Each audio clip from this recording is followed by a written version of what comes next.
Hello, so this is gonna be unit 3, practice problems. It's like forces, I think. Pretty decent unit. It has some pretty good, tricky conceptual questions. But yeah. So number 1, what is a reasonable estimate of average gravitational force acting on a fully grown woman? Okay, so obviously it's not a very, like, when you think about it, it's not very accurate because obviously, some people are smaller, some people are larger, but some of these answer choices should be outrageous enough so that it's like pretty much impossible. So we can use Newton's like second law here, F equals ma, where F is actually our weight because it's in newtons. So for reference, you may need to know the conversion between pounds and kilograms, I think, if you're in the US. US is kind of screwy with metric units, but they're asking for kilograms. For reference, I weigh around like 130-ish pounds, and then I converted this to kgs because actually my scale does this. And kg, this is about 60-ish. I may be wrong if I don't remember kg. And assuming that a fully grown woman is like my height, because my mom is also around like 120-ish pounds. We can look at the answer choices and see that 60 newtons is obviously not going to work. 250 is also not going to work. And then 350 may work, but it's not really. So our answer is going to be D. So you kind of have to like reference it to stuff you know. In this case, I knew that I'm about 60-ish kilograms, and then like a fully grown woman would be somewhat around there. But yeah, I believe that it's about 2.2 pounds. Okay. So yeah, it's about this. Okay, so this question. Newton's third law of motion is summarized as every action force has an equal and opposite reaction. A book rests on the table. If the weight of the book is the action force, what is the reaction force? Okay, so with third law of motion, you need pairs of forces. So let's say our book is on the table, right? So book.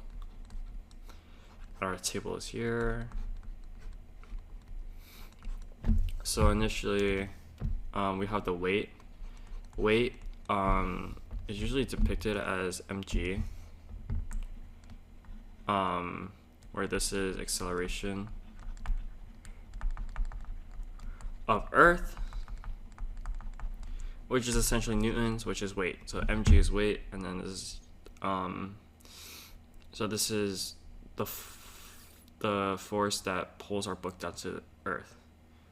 But the thing with this is that it's like Earth on book, right? But it has to be an equal and opposite reaction. So in this case, we actually just flip these two. So it's going to be the book's force on Earth.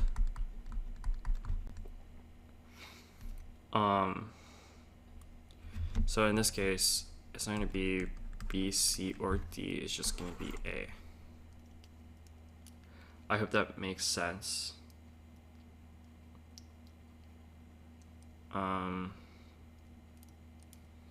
Yeah, because in this case, they're actually asking for a weight. If it was like asking, oh, the book is pushing on the table with a certain force, with the contact force, then the other reaction would be table on the book. In that case, it would be D. but we're talking about the Earth. So yeah. Okay, a rocket of mass 30,000 kg sits on a launch pad on the Earth's surface. The rocket motors provide an upward force of 330 newtons on the rocket. What is the initial acceleration of the rocket? Okay, so we can use the equation F equals ma. You should commit this to memory if you haven't already. And our units should be like this. So we make sure that our final answer and the units that we work with are actually the correct units. This becomes when it becomes a really big pain because if you've done AICE Chem before, the ideal gas law has 5,000, like not 5,000, but it has 5 units, and then you have to memorize each one so that you're actually calculating the right thing. This is actually relatively easy because you just go off the SI units. But yeah, sorry about that tangent. So you know that this is going to be 330k is equal to 30,123, and then our acceleration. And this is going to be 33,123 is equal to 1,234a. So these 4 will cancel out. So I'm left with 11 is equal to a, which is actually just 11 meters per second squared.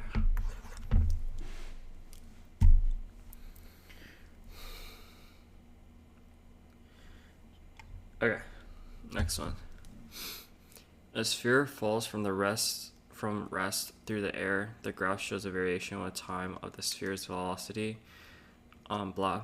Which diagram shows the forces acting on the sphere when it is at velocity corresponding to the point P on the graph. So, as we know, when an object falls down, it eventually reaches terminal velocity. So then, at terminal velocity, our velocity is actually constant. And then at terminal velocity, our diagram, free body diagram, should look similar to like this, where this is air resistance or drag, and this is just gravity. And then these are equal in magnitude. But before that, to a certain degree, our air resistance force is slowly becoming more apparent, because when it's slow, you're not hitting as much air molecules, but when you're faster, you hit more, so then you have a higher drag, and those add up. So to illustrate what I'm saying is like before, it's like our velocity is increasing because our object is not going as fast. And it's somewhat like this. And this is actually where our P is from. Wonky arrow, but you know. So then now, since we explained that concept and understand that, we can look at the answer choices and see that the before thing here is actually C. But let's go through the other choices just to make sure. So A means that we actually reach terminal velocity, which we discussed, and then B assumes that there's no air resistance, which is not true. And then D says that air resistance is greater than weight. So this means that the ball is actually falling upwards because this has a higher resultant velocity. So it goes up, and that does not make sense because it's supposed to fall through the air down. But yeah.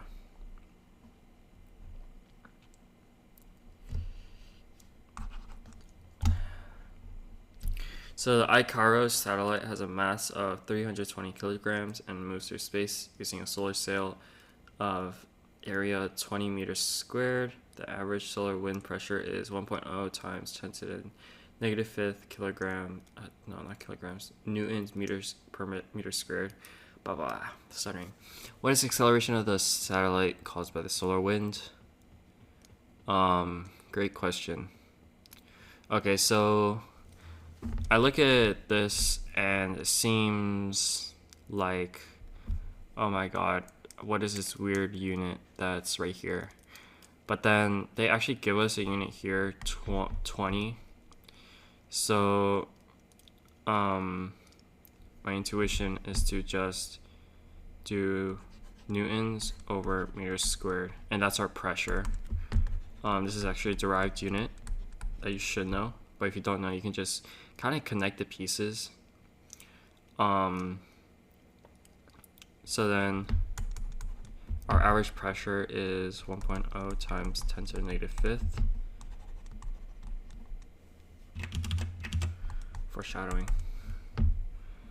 Our newtons is actually going to be force, which is also equal to MA over meters squared, which is 20 meters squared.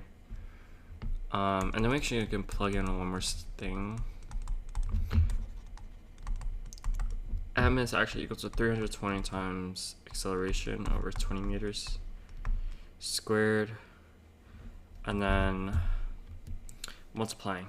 Actually don't have a calculator on me right now, but we can do, if you don't know, Apple does have a scientific calculator. You have to just change it. Obviously you should use a physical calculator if you're doing a test, because during the actual exam you won't get the leisure of getting an actually good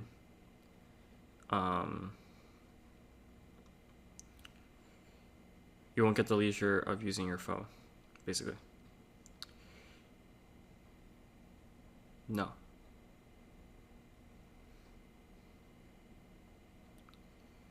Okay, I don't know why this thing is tweaking. No, I know why. Let's do 5 times 1e to the 5 negative.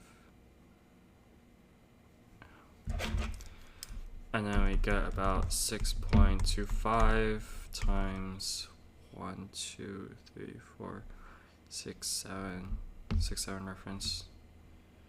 Obviously, let's look at the, obviously it's hard to count based on how many zeros there are, but I think it's -7, because if you look at the answer choices, my numbers are 6 to 5, so it's not A or B, and then it's more than 2 zeros, so it's not D, so it's gonna be B. Yeah. I hope that made kind of sense. Remember that they're talking about average here, so per meter cubed, which is also area, which is said here. So the force over a certain amount of area is pressure, and then you just have to find the acceleration, and they give you everything except the acceleration. You just need to solve it. So a car has mass m. A person needs to push the car with force F in order to give a car acceleration A. The person needs to push the car with force 2F in order to give the car acceleration 3A. Which expression gives a constant resistance force opposing the motion of the car? Okay.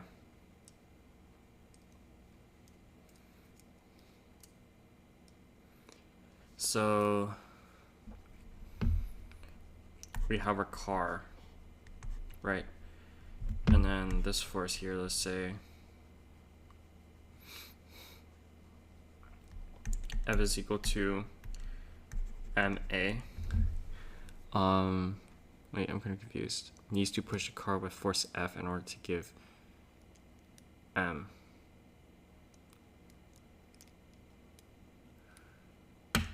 And then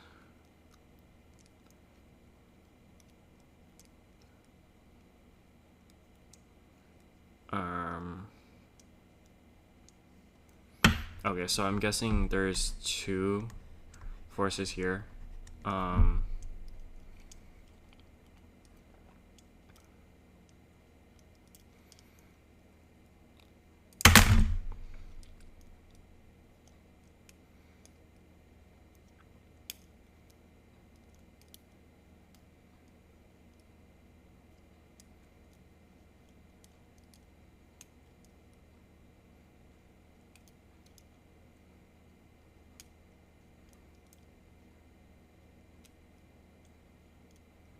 Actually, like, kind of confused at this. Okay, so let's try and actually like look at the things that they give us. So a car has mass m. Let me just say, our car has mass m. So this is our car, and then a person needs to push the car with force F in order to give that. So,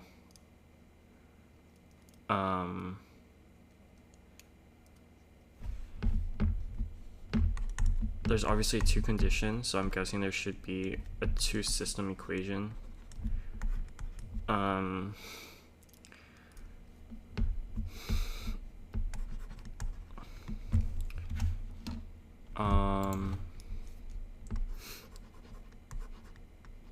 Hello? Okay.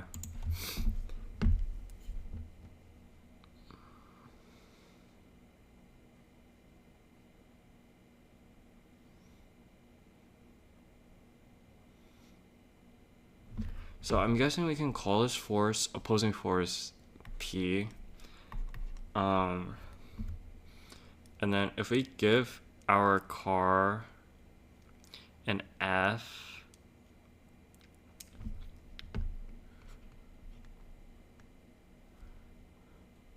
over is this, and then 2F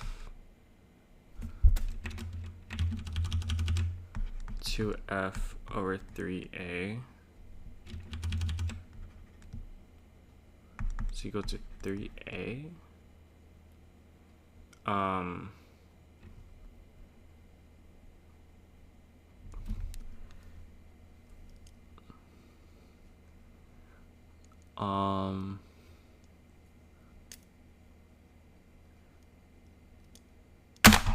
I tweaking? Person needs to push with force F in order to give acceleration A.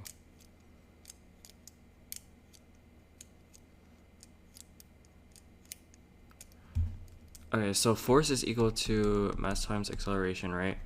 So then there is like a certain force opposing it. So,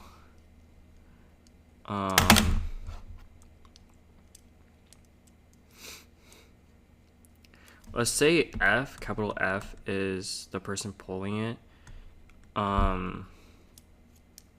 minus P is equal to M times A.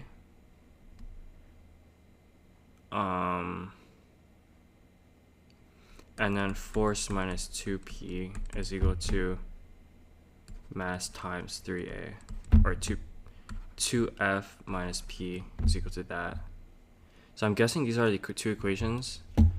Mainly because, so this first equation is saying like if you push F, but there's a resisting force, right? So that's the total of it.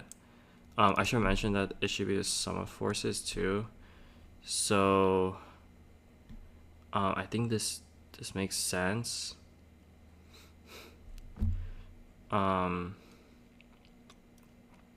So yeah, I think these are the two equations. And then we need P, which is our constant resistive force. So we can multiply the first equation by 2. 2F minus 2P is equal to 2MA. And then 2F minus P is equal to 3MA. And then we can subtract these two. And then we get negative P is equal to negative MA. So P is equal to MA.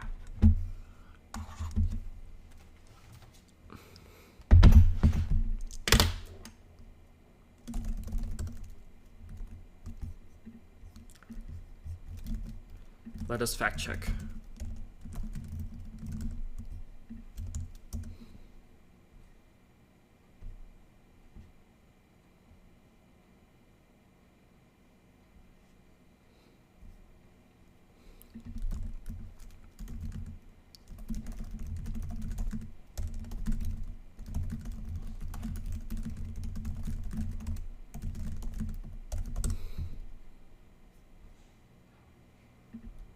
Okay, so all three of the questions that show up says it's A, so it's most likely A.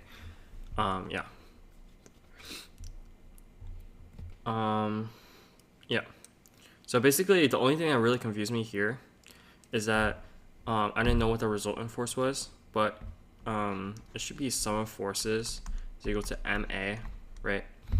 So our M in this case is the car, and our acceleration is the one they give us. But our sum of forces is a resistive force plus the person pushing on it.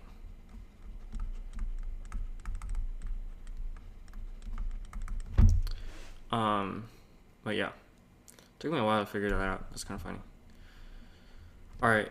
A box is shown resting on the ground. Newton's third law implies that the four forces of equal magnitude are involved. These forces are labeled PQRS. Forces P and Q act on the box. Forces R and S act on Earth. For clarity, the forces are shown slightly separated. Okay, so forces P and Q act on the box. So looking at P, it's the ground on the box. So P is ground on box. And then Q is from the center, so it's gonna be gravity.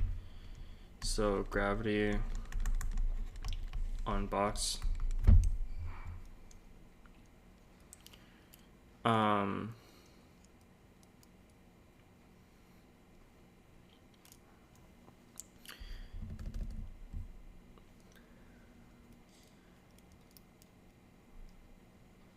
So R and S are actually on Earth as well, but I'm pretty sure that R is also a contact force because it is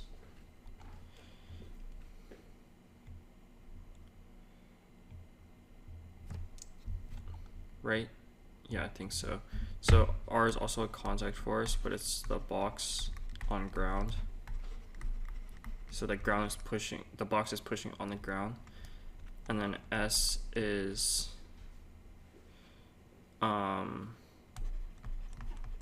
box on Earth. Right? Okay, I kind of, yes, actually this is right. Okay, so now we gotta find the pairs of forces. So the only pairs that actually make sense is P and R and then Q and S, because in Newton's third law, the equal and opposite reaction has to be on the same, it has to be the same type of forces on the same types of objects. So you see the gravity on the box is also the box on gravity, which is Earth, and then P and R. So we can look at our answer choices. So we're looking for PR and QS. So not this, not this,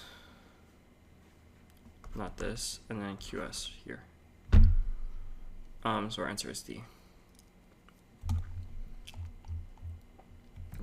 The acceleration of free fall on Pluto is 0.667 meters per second squared. An object weighs 6.0 newtons on Earth. What would this object weigh on Pluto?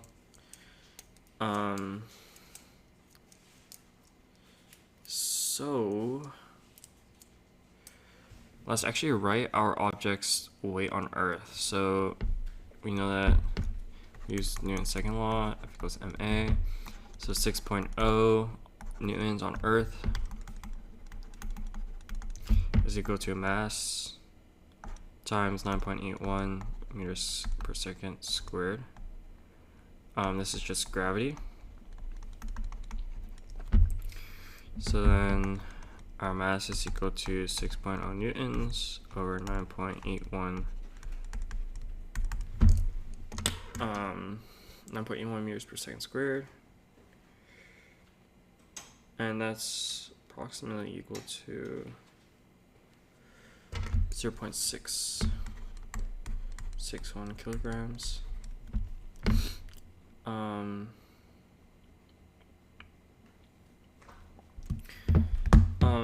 And then we have to do the weight on Pluto. So our weight on Pluto is equal to mass 0.61 kg times acceleration, which they give us right here, 0.66 meters per second squared.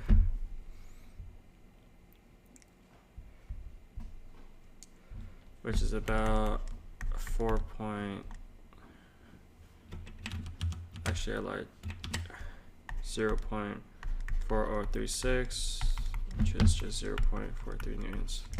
So it's going to be A.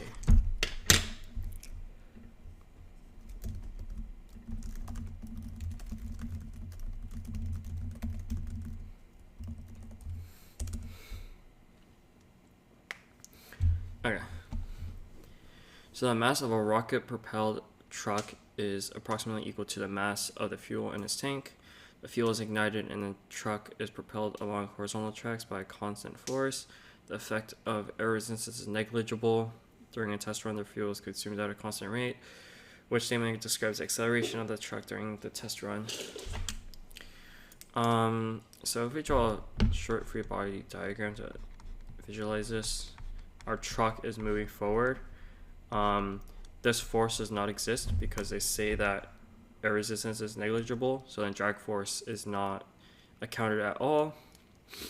So then our force alone becomes force equals ma.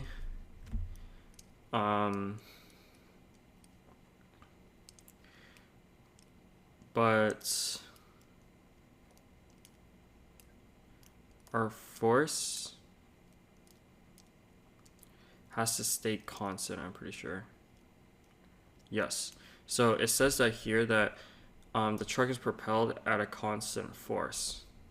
So then the thing about trucks is that, and cars in general, or just pretty much any vehicle that uses fuel, is that once you consume fuel, you actually get lighter. So in terms of force, meters and acceleration, this is constant, right? So I mean, you can really just take derivative of this and see it, but intuitive approach is that our mass is decreasing, and to account for that, our acceleration has to be increasing as well to make sure that force is the same as it is before.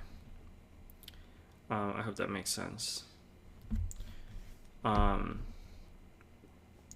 you take a derivative approach and then take the derivative with respect to dt, get df over dt is equal to dm over dt times a plus dA over dt times m. Force, this is equal to 0. dm is negative, so you can say like -5, for example. A plus dA dt m. Sorry, m is a constant here, so you can just say like it's 10 or something. Actually, I should not be like putting random values, but we can say that this is less than 0 and this is constant. And then since this is negative, we can put this on the other side where the coefficient is greater than 0 is equal to dA dt. I just wrote this less than 0. It should be, oh my god, tweaking. Less than 0 times A equals dA. So you can see that our acceleration actually increases. So it should be B.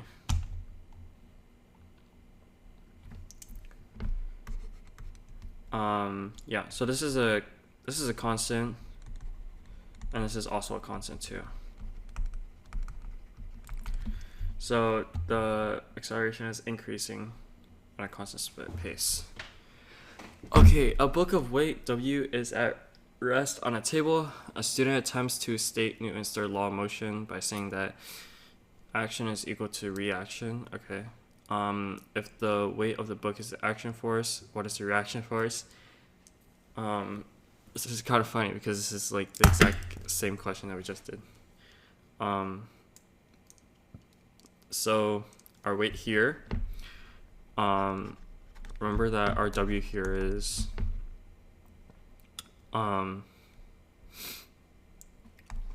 Earth on book. So our opposite reaction is downwards. Okay, so it's downwards first. Let's say that. So our opposite, it should be upwards.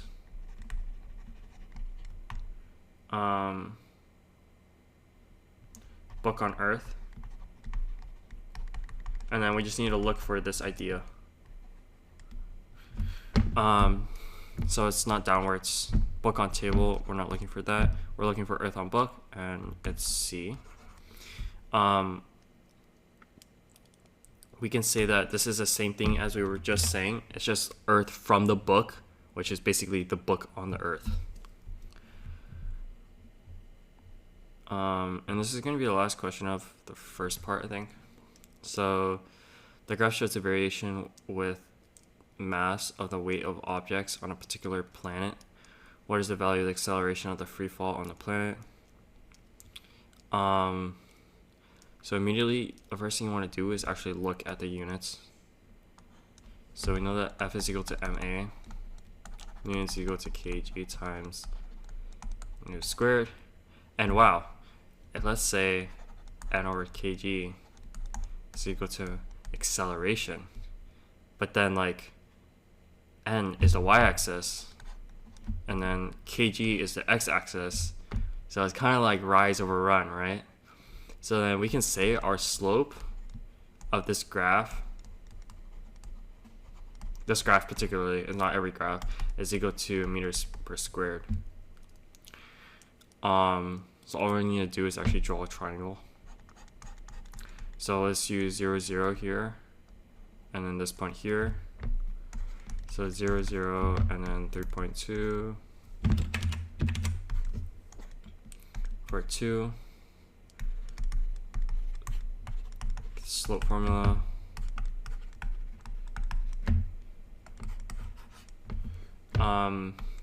This is actually N over kg. I just substitute in this that we said before. So it's gonna be B. So basically, in this problem, we identified that on a Newton's versus kg graph, we can say that the slope is equal to acceleration based on the relationship of Newton's second law. So we identify the concept, and then after that, we need to actually calculate the slope using a triangle drawn on the graph itself. Where I got this 3.2 is that there's 5 segments here, and then it's 1 unit. So each of these little units is 0.2. Yeah.